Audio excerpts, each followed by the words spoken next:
I wanted to share a technique with you using the foil tape sheets and a Sizzix texture fade, gesso, and Adirondack line of alcohol inks today. So we're starting with the embossed foil sheet, and then we're going to paint a coat of gesso over the top of that. A nice, even, solid coat. Not too thick, not really thin, just a nice, even, solid coat.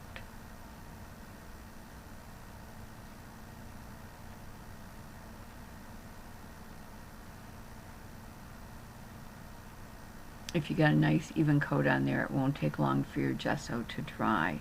However, you can speed up the dry time slightly by using a heated tool. Don't get it too hot, otherwise your gesso will bubble, which could also be a cool technique.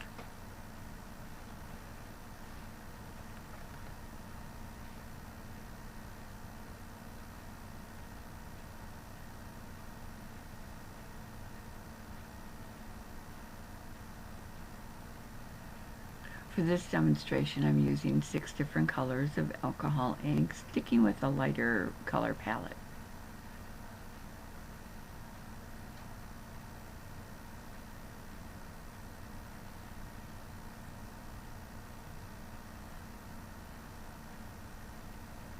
I found that I like to use a generous amount of alcohol ink, more along the lines of a nickel to a quarter size gob of ink, so just slightly squirt it out.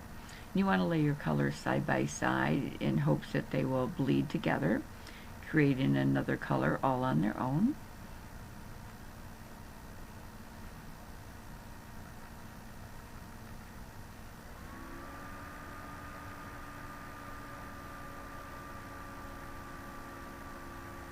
This is a technique my friend Robin showed us one night at our Cracker Jack Stamp Club, and I've just really liked it, and I've used it quite a bit in some of my classes that I teach.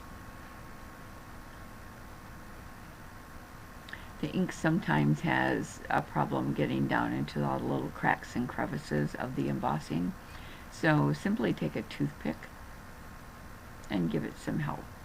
Push the ink around so it flows into those little cracks and crevices. Remember, we're not painting a portrait here, we're just pushing the ink around, so you don't have to be neat and stay within the lines.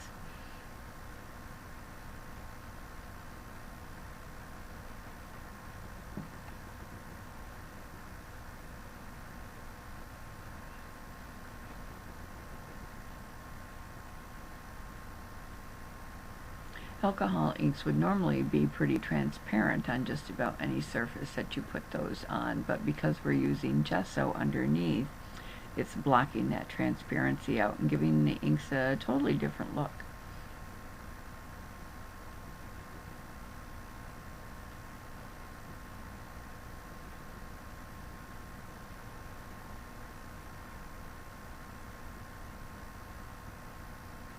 And just continue to lay your ink side by side until you get your whole surface area covered.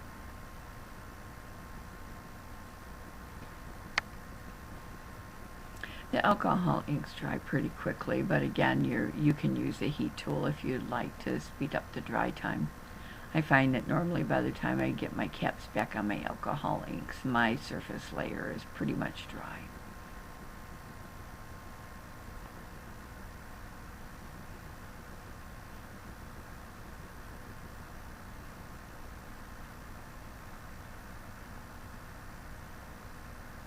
It's a great technique for die cutting.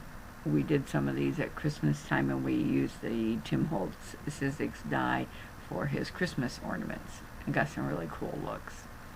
The next step, we're going to use the archival ink. I'm using jet black here, but you can use any color you like. And we're going to use an ink blending tool and just totally cover it with the archival ink. It's going to tone down the brightness of the alcohol inks and give it more of a rustic, grungy look.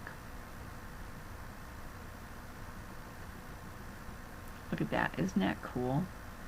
But now we're going to take a cloth and buff off a lot of that black ink.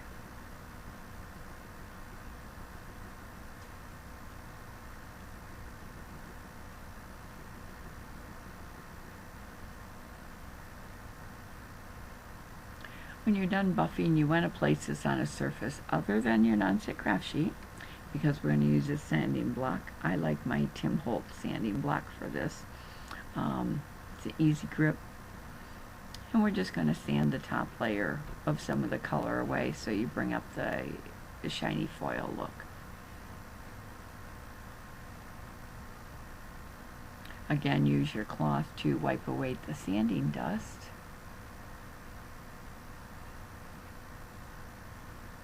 And then we're going to buff it up again with the archival ink.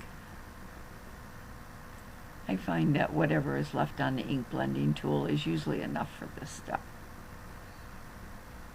And then it's ready. You can die cut it, peel it, and use it for a card mat, whatever you like. Go play. Have fun.